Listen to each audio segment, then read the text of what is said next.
देवेंद्र फडणवीस यांनी आनंदाची बातमी असं ट्विट केलं आणि परदेशी गुंतवणुकीत महाराष्ट्र पुन्हा नंबर 1 झालाय असा दावा त्यांनी केला। यावरच आता विरोधी पक्षनेते अंबादास दानवे यांनी केलेल्या टीकेमुळे कुणाच्या काळात गुंतवणूक जास्त हा वाद आता निर्माण झालाय। महाराष्ट्रात परदेशी गुंतवणुकीवरून पेटलेल्या वादाचा हा सविस्तर रिपोर्ट। परदेशी गुंतवणुकीवरून भाजप ठाकरे गटात घमासान। परदेशी गुंतवणुकीत महाराष्ट्र पुन्हा नंबर 1 की एफडीआय मध्ये पुन्हा महाराष्ट्र पहिल्या क्रमांकावर येईल। एकत्रित गुंतवणुकीपेक्षा देखील जास्त गुंतवणूक ही महाराष्ट्रामध्ये आली आहे। फडणवीसांच्या दाव्याला ठाकरे गटाचं उत्तर। पण स्वागत होत असताना ही फसवणूक राज्याची जनतेची आणि विशेषतः तरुण बेरोजगारांची होता कामा नये एवढंच आमचं म्हणणं आहे। महाराष्ट्रातील प्रकल्प गुजरातकडे पळवून नेल्याचा आरोप ठाकरे गटाकडून भाजपवर केला जातो। अशात देवेंद्र फडणवीसांनी सर्वाधिक परकीय गुंतवणूक महाराष्ट्रात आल्याचा दावा केलाय। फडणवीसांनी आपल्या ट्विटमध्ये काय म्हटलंय पाहूया।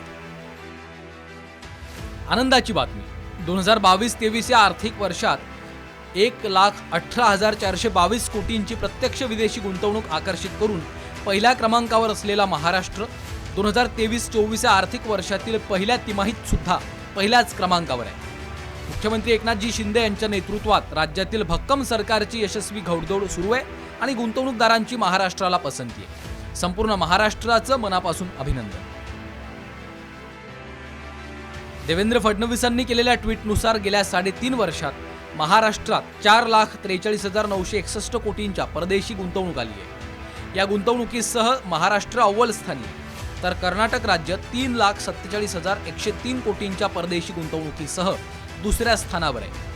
गुजरात 2,45,018 कोटींच्या गुंतवणुकीसह तिसरं राज्य ठरलंय, तर दिल्लीत 2,05,451 कोटी आणि तमिळनाडू 69,268 कोटींच्या परदेशी गुंतवणुकीसह चौथ्या आणि 5व्या स्थानी आहे।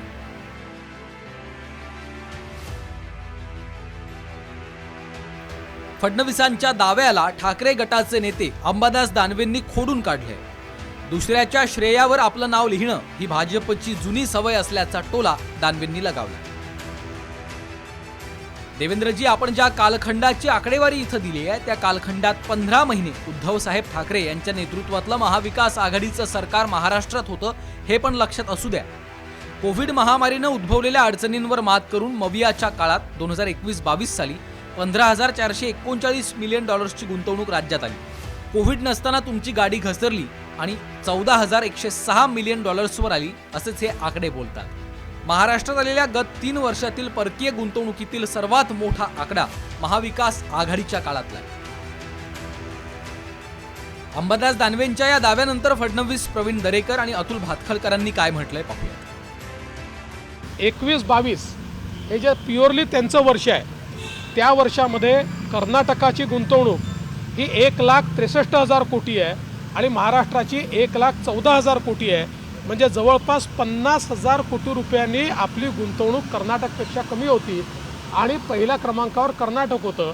तुमच्या 2.5 वर्षाच्या कालखंडात उद्योग गुंतवणूक येणं सोडा, आहे ते उद्योग बाहेर गेले होते। आमच्या काळामध्ये गेल्या 1.5 वर्षामध्ये परदेशी गुंतवणूक महाराष्ट्रामध्ये पुन्हा एकदा देशभरात क्रमांक 1 ची झाली आणि अन्य उद्योग सुद्धा मोठ्या प्रमाणावर गुंतवणूक करतायत आणि त्यामुळे महाराष्ट्रातल्या रोजगाराची निर्मिती ही मोठ्या प्रमाणावर होते। तुम्ही खंडणीचा विचार करा, तेवढं तुमच्या क्षमतेपर्यंत आहे। खरं म्हणजे दानवेने आता विरोधी पक्ष नेता झाल्यावर तरी प्रगल्भ व्हायला पाहिजे, पण अजून जर ते अभ्यास न करता बोलत असतील, बालिशपणाचं बोलत असतील तर दुर्दैवी आहे। आता महाविकास आघाडीने किती वर्ष त्या ठिकाणी राज्य केलं? 2-2.5 वर्ष। मग ही गुंतवणुकीची प्रक्रिया 2-2.5 वर्षात स्टार्ट आणि फिनिश होते का? त्याच्यामुळे मला वाटतं दानवे अभ्यास करत नाहीत आणि अशा प्रकारे निराधार बोलत असतात। महाराष्ट्रातील अनेक प्रकल्प राज्याबाहेर गेल्याचा आरोप आदित्य ठाकरेंसह महाविकास आघाडीच्या नेत्यांनी केलाय।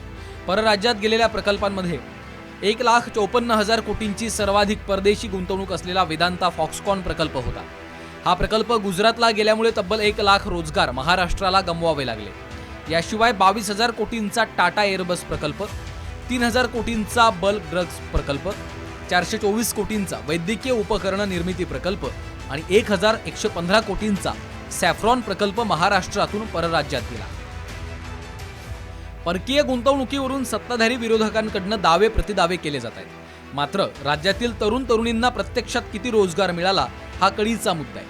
त्यामुळे आगामी निवडणुकांमध्ये राजकीय दाव्यांना मतदार कसा प्रतिसाद देणार हे पाहणं महत्त्वाचं ठरणार आहे. ब्युरो रिपोर्ट, साम टीव्ही न्यूज.